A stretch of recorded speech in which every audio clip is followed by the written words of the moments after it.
Hello, my name is Kai, and I am a bit of a rambler. I like to travel, learn, and tell stories. And today I would like to alleviate some concerns over showing up in a country without an item you think you needed or something you didn't plan for before you arrive in the country. These are all the things I didn't do before I left to start traveling.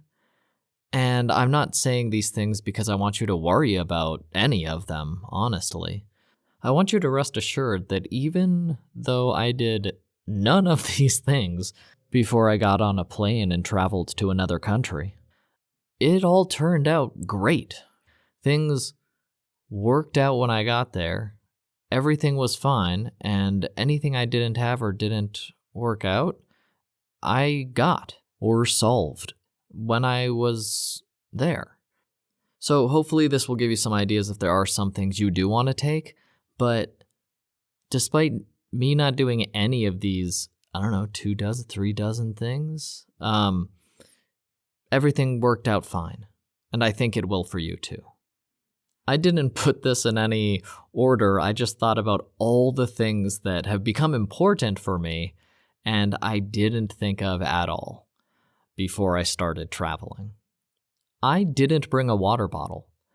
And when I travel to a new place, I almost always walk from the airport to my hotel. I like to get acquainted with the city, and, I don't know where the water is. Especially, I didn't know where the water was when I landed in Beijing, my first country ever. And I was just totally confused, and I didn't bring a water bottle. But they're everywhere, so that was fine. I got one. I didn't bring a sink plug with me. So when I got to Guatemala, they don't have many laundromats in Guatemala, and they use very strong detergent that I don't like, so I would prefer to wash my own clothes in the sink. And if you just have a common plastic sink plug, it works in almost every single place in the world. And so I went to a store and I got a sink plug. Easy peasy. When I left China for the first time and went on a 9-month tour of a whole bunch of countries, I didn't plan out my trip. And I had the idea that I should plan my trip ahead, but once I got there, I realized I didn't need to. If you want to plan ahead, that's fine, but if you don't have time or you forget, you're going to have time once you land to plan all this out anyway, if you want to follow a travel plan. I took a flight to Thailand, and then I just winged it from there. And that was such a good idea. If you leave time, or all of the time you don't plan for, you leave open for pop-up events or surprises, you can fill up your schedule that way pretty easily. Because you don't need to plan your trip. You're going to be lying in your hostel or your hotel or walking around or whatever. You can scroll on your phone, just look for the coolest thing near you, go do that. You don't have to plan ahead for any of it unless you only have, 2 days and you didn't book. I don't know, there's really nothing I can think of. I'm sure there's something that you couldn't, maybe the tickets have all sold out for a concert that's visiting and you didn't book a ticket till the day before. But if you're going to Cambodia, Angkor Wat, you can always go to Angkor Wat. You don't have to plan out everything and worry about how everything's going to shake out. That's not that fun anyway. It's much more fun to be going to Angkor Wat on a bicycle that you rented, and then halfway there, notice there's a bagel shop called Elephants and Circles or something like that, and you can just stop in and do that. If you plan out everything, you aren't going to be paying as much attention to what is around you when you are on the ground in that country. You'll be thinking too much about your plans to notice your surroundings. And that's what's so nice about not planning. You can appreciate what is happening around you. If you like to plan, that's fine. Just try to keep it loose so that you have time to accommodate all of the interesting things you are going to see when you visit new countries. There's so much that is not anywhere on any website, because people are constantly changing, and countries, consequentially, are constantly changing and becoming amazing in new ways. Just leave space for exploration and discovery. I didn't bring any passport photos, which is important. You use them all the time for visas, for extensions, like after you've been in the country for a while. Passport photos come in handy constantly. You can also get them anywhere, but you have to, know what the copy shop says above its door. I thought so many times, it's funny I still don't carry around a stack of passport photos because they come in so handy all the time. It's just a thing you're going to use constantly that you wouldn't think of to bring, and I certainly didn't. But flip side is, you don't need to. There's always a shop that will print them out for you, and it's going to cost $1 more if you print them out in the airport instead of, outside of the airport in town. But it's okay if you don't remember them. You'll need them if you're going to keep traveling. They just pop up on all the official things. But if you forget them, don't worry. There's places that will print out passport photos everywhere in every country. Very common. A day bag. I didn't bring one, and for years, I very rarely carried any necessities with me. Anywhere I went, I didn't take a water bottle. I didn't take a change of clothes. I didn't take anything. If I took a water bottle, I was carrying it in my hand the whole 8-hour walk up a mountain, the whole walk back down. Like, it's kind of crazy. I never brought a day bag. But as soon as I wanted one, I went to that store I love, Decathlon, and they had a amazing one that lasted for years for like $2 or whatever it is. So if you don't have a day bag, you don't need one because you can carry your water bottle with you. And then if you do want one, they're all around you. They're everywhere. So you don't have to worry about if you forget to bring one. This was a big one. I never actually learned the language before I go somewhere. This started because I had almost no time to learn any Chinese before I flew to China the first time. But after I landed, I realized how difficult it would have been to learn anything before I was actually surrounded by the language and culture. So I might do some prep on an app or look just to get the sounds into my head. But I don't study a language before I get to the country because I know once I'm in the country, it'll be so much easier to learn since everybody will be speaking that language. And I think this one is important to expand on because I hear people worry about, but I don't know Chinese, Japanese, Quechua, Korean, whatever it is. People tell me, no, I really think I should prepare for this by making sure I know the basics first. And if you want to do that, that's fine. And if you want to start studying after you land and you're surrounded by the language, that's fine too. In terms of emergency services or situations, English is used and somewhat respected, however fairly that is globally. So someone is going to speak English around you, and if you need help, you can get help in English. I do personally think you should learn the language of any place you travel, but it's going to be way easier to do that once you land. And by landing inside that culture, the language becomes a part of you instantly, even if you don't realize it. It's just like a kid walking around for the first time, like a little child, and the words just getting absorbed. The rhythm of the speech, the tones, they're all going to make more sense to you once you're there. And the writing helps with that too, just a general osmosis of culture and language.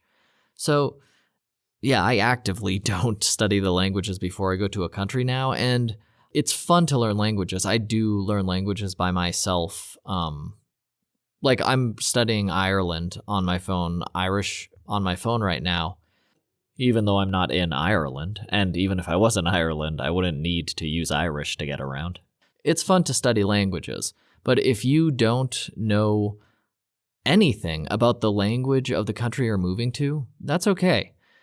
You should study it when you get there. But yeah, if you don't know anything, it's fine. I knew 6 words when I got to China, and I learned it when I was there, and it was fine, and I still speak Mandarin, so it's totally okay if you don't know the language before you go to a place. Oh, I did not take screenshots of everything. So when I landed and I didn't have Wi-Fi and I didn't have data, I don't even know what I did.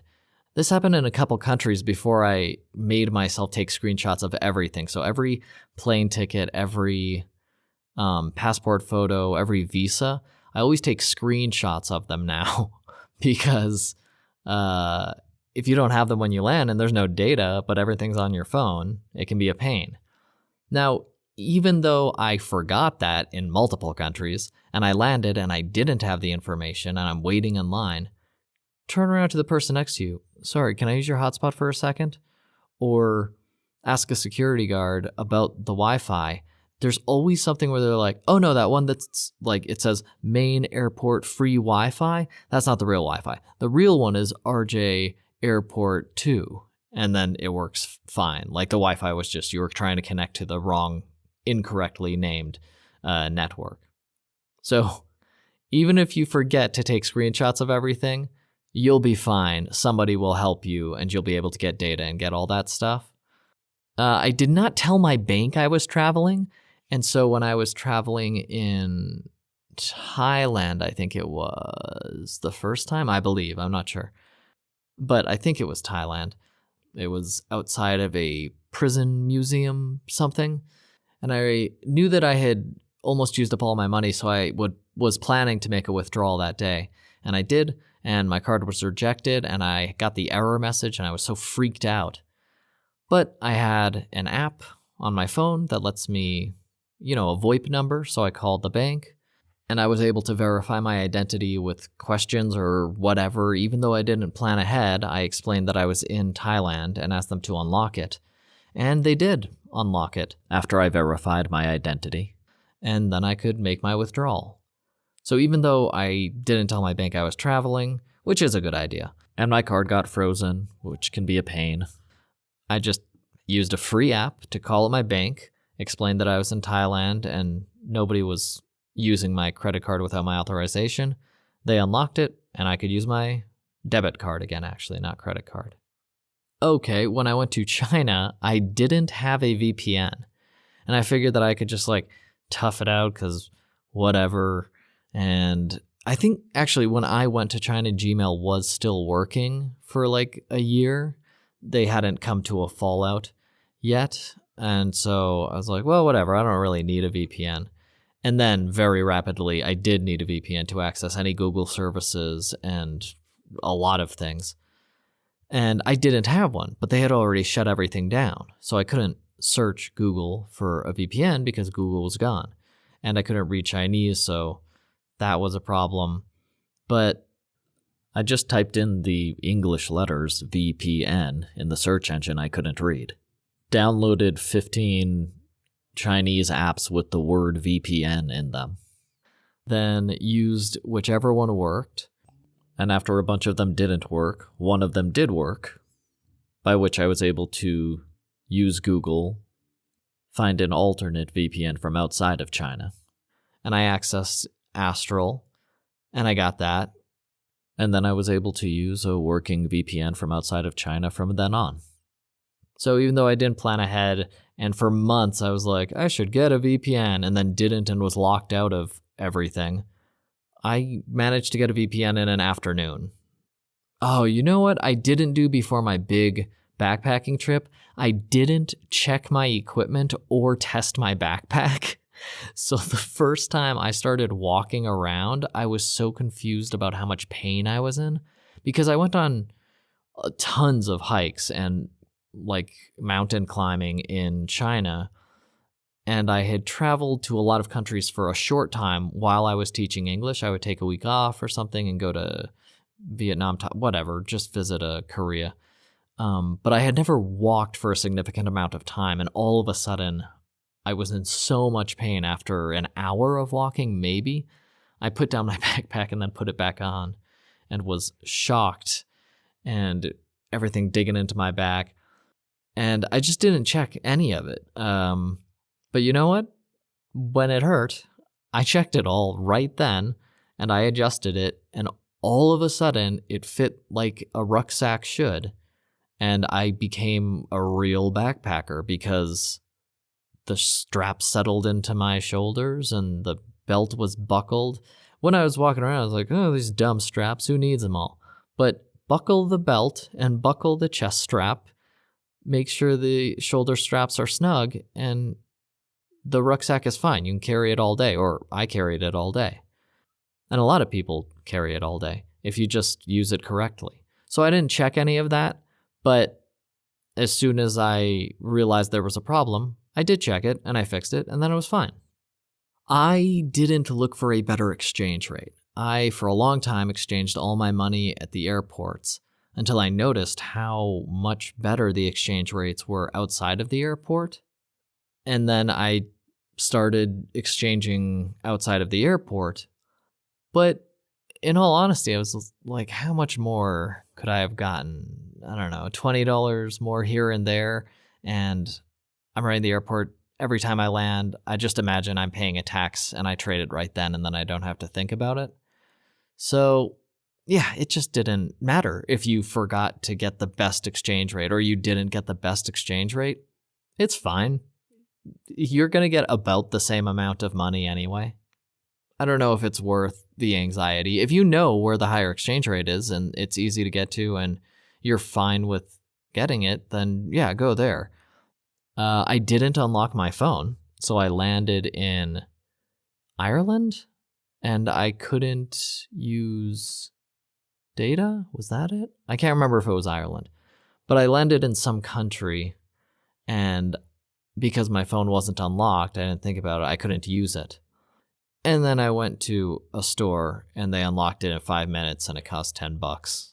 So if you forget to unlock your phone, or you haven't, and you have no access to the internet because you can't connect to any carrier, no worries. There's going to be 100 shops that will unlock it for you in 5 minutes for $10.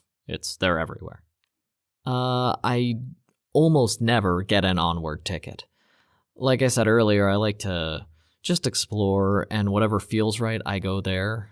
I visited Guatemala because of the way the singer from Eve 6 says Guatemala in the song On the Roof Again. So very whimsical travel here. And I've had to buy an onward ticket once in the 15 years I've been traveling. And most of those countries technically require an onward ticket. If they ask, I just say, oh, I buy a ticket closer to when I leave because the price is usually better. And they say, oh, okay, sure. Or they don't ask, which is way more common. I usually just don't get asked if I have an onward ticket. So if you don't have an onward ticket, don't worry about it. If you must have one, then you can just buy one online with the free airport Wi-Fi and go.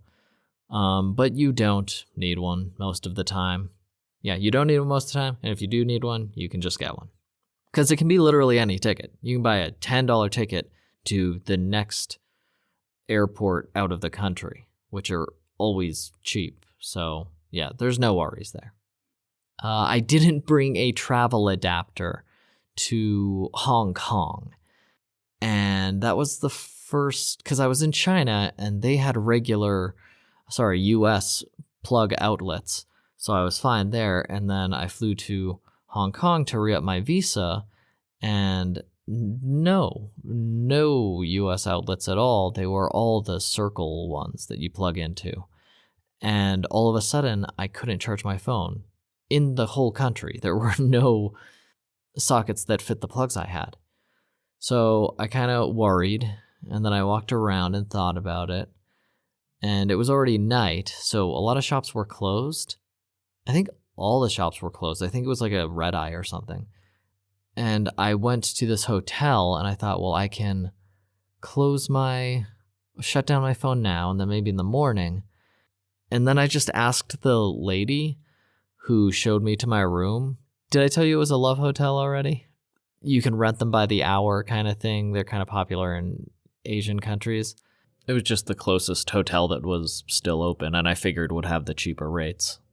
And she showed me to my room and then asked if I needed anything. And I asked if there was a charger. And she said, no, sorry, we don't offer chargers here. She, of course, spoke like amazing English because I have no Cantonese, so I lucked out. And then she left. No, don't worry about it. I'll get one tomorrow. And then 5 minutes later, knocked on my door, and she had an extra travel adapter, and she just gave me the travel adapter. And I think she said someone left it behind, so I could just have it. So stuff like that, people are so kind when you were direct and honest with them. Especially when you're by yourself, I think it's easier for people to connect with an individual. But I've had so many times when people have offered to help me as an individual out of the kindness of their hearts, or, I don't know, fear of hell. No, it seemed like the kindness of their hearts. This super nice old lady who ran a Love Hotel gave me this travel adapter and saved my butt. Because I actually had to look up a lot of visa procedures and where the visa building was located because it was very complicated. But anyway, it was a huge help. And I didn't think ahead and bring the correct plug, didn't bring a travel adapter. And then it was fine anyway, and she helped me out. But if she hadn't, I would have got one at 7-Eleven the next morning. I probably could have got one at 7-Eleven. They're 24 hours, just thinking about that now. Yeah, it would have been fine anyway, but it's great that it was fine with an act of kindness as well. Battery pack. I didn't travel with battery packs forever, and I was okay most of the time. Whenever I saw a plug, I plugged in. I had a very fast... There's this very interesting charging protocol that Oppo came up with, Oppo came up with, and charged crazy fast with a conventional micro USB. It was like faster than USB-C. It was interesting. Yeah, I just didn't have a battery pack forever. And then eventually I wanted one, and there's battery packs in every country, everywhere. You can always buy a battery pack. So if you forget your battery pack, or you lose it or break it or spilled spinach guacamole on it, you can get another one anywhere for a good price. It's fine. I didn't bring earplugs and eye masks on a bunch of flights, and I do like earplugs and eye masks on flight. But you know what? I fell asleep without them anyway for years, so if you forget them, it's fine. You can pick them up in the next place and get them. A laundry bag. My bag got a little stinky without a laundry bag, so I went to the store and I bought a laundry bag, and my problem was solved. You can get a laundry bag anywhere. Sunscreen.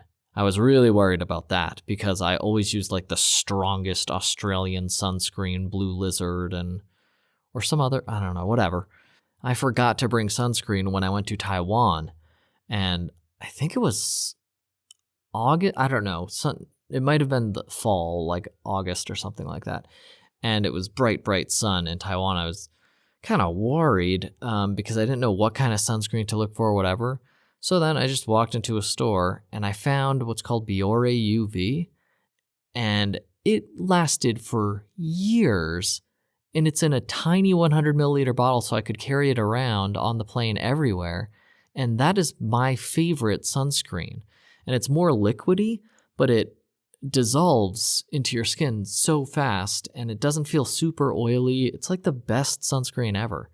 And I was really worried about that more than other things because I burn so easily.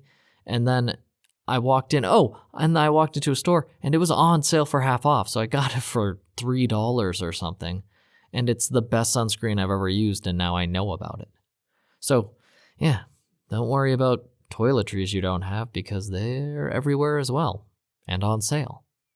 A solar panel.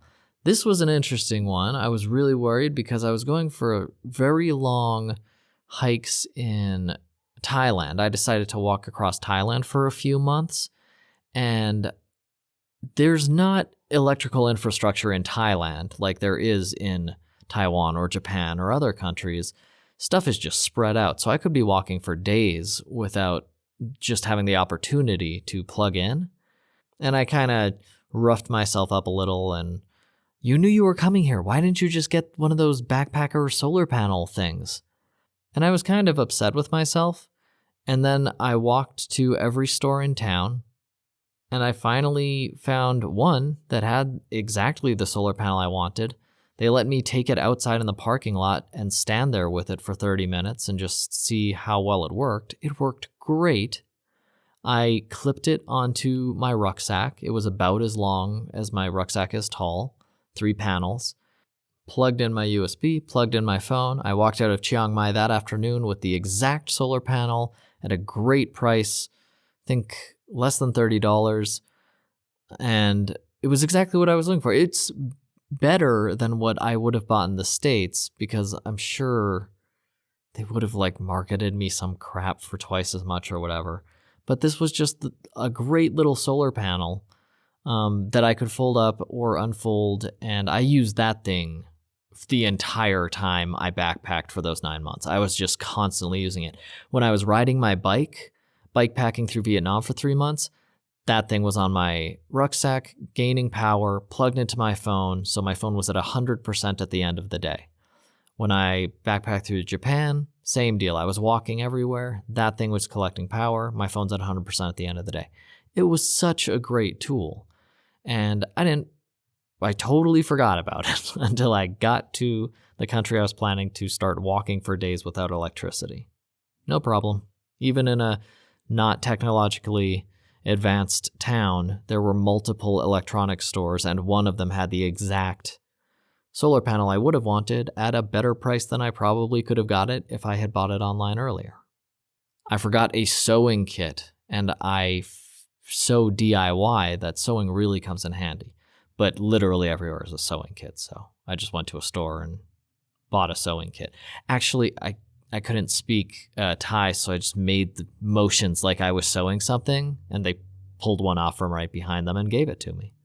Because sewing kits are ubiquitous. Sunglasses. You need sunglasses when you're in those Southeast Asian tropical climates with just burning sun. Luckily, in a lot of those places, there's some old grandma riding a bicycle around with 300 sunglasses mounted on the back, and they have the exact one I like, which is those half-transparent blue ones. Blue makes hot places look a bit cooler to me. It really works really well, so I buy like 2 of those every time I see a grandma walking by, and I always have a spare. Because they cost less than $1, and they work for 6 months. I have some that are still working. I don't know, it's been 3 years or something now. So if you forget your sunglasses, everywhere. Oh, I always forget a pen, which is a huge pain in the butt because you always have to fill out your flight like number, whatever, on the arrival form in a new country like half the time. Actually, it's most countries now, I think. And I always forget a pen. But it doesn't matter because someone else will always lend you a pen, or the guy at the desk checking your passport will lend you a pen or call someone to get you a pen. So if you forget a pen and that was part of your plan, it's fine. Someone has a pen. You'll be fine. If I don't plan ahead where I can do laundry, that's okay. Everywhere has laundromats and everywhere has sinks. You'll be able to do your laundry somewhere. That's why I carry around that little sink stop so I can do my laundry in all the bathroom sinks of the hotels or apartments that I'm renting. I don't even plan out where I sleep, but that's kind of deliberate. I like kind of exploring and walking around looking for the coolest hostel or mom and pop Airbnb place in the city. Whenever I hiked mountains in China, I absolutely never looked up where I would sleep. I would take a train to that city, no matter what time it is. Some inn will be open and the innkeeper will answer the bell and you'll be able to get a room. So if your housing falls through, or if you, forget to plan ahead very well or whatever, it's fine. You'll be able to find housing in a town or city that you go to. Housing is abound. It's just around. And even if you can't find the cool local spots, there's some crappy corporate motel that's always available. So no worries if your housing falls through right before you're about to get on your flight. It's totally fine. There are places to rent when you get there. I didn't look up the cost of living because I assumed the States would be more expensive than everywhere else. That was correct. The States is more expensive than anywhere else, to an embarrassing degree, considering the quality is often worse than what you'll get in other countries. Whether it's access to medical care or infrastructure or Wi-Fi speed, which are so slow in the US still. I forgot to pack rain gear before monsoon season. But that was fine, because as soon as it's monsoon season, all the grandmas come out selling umbrellas on the side of the road. So if you need one, you'll get one. No worries. I forgot to check how to get data when I first started traveling. And like I said, my phone was locked anyway. So I went basically just offline for a lot of my travels for years. Like in all of Southeast Asia, I didn't have data for years. But I finally got it because it's just convenient and it's so easy and it's so cheap. I just liked walking around without data for a while. So if you don't have data, every place you rent is going to have Wi-Fi anyway. But if you do want data, every single phone store will help you get data. They'll either be able to unlock your phone, show someone to unlock your phone, and they'll get you online for a very cheap price very easily. So no worries there. I didn't even think about travel insurance when I went to China the first time. And then I didn't think about it when I went to Thailand. And then I didn't think about it in Germany. And even when I lost money because of my stupid decisions, got my wallet stolen.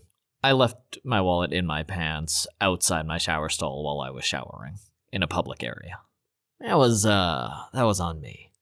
But getting travel insurance never made sense to me. Still doesn't really. I don't know. Maybe it's because I travel light, but I'm not going to lose anything that's worth the trouble of filing an insurance claim.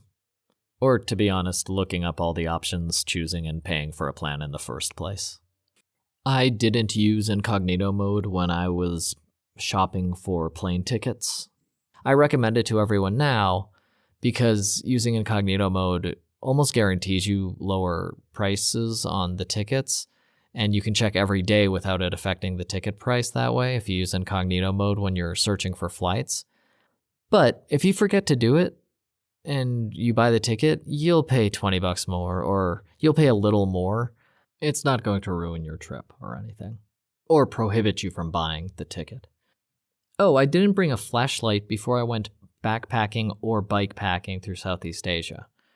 But there was a store that happened to have the perfect flashlight that I could mount on my bike in Vietnam, and it was awesome all 3 months that I was bike packing. Came in very handy.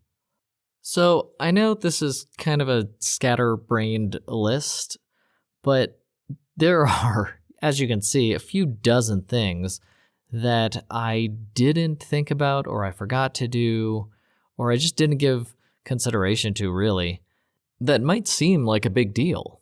And none of them severely impacted my travels or my life in any negative way.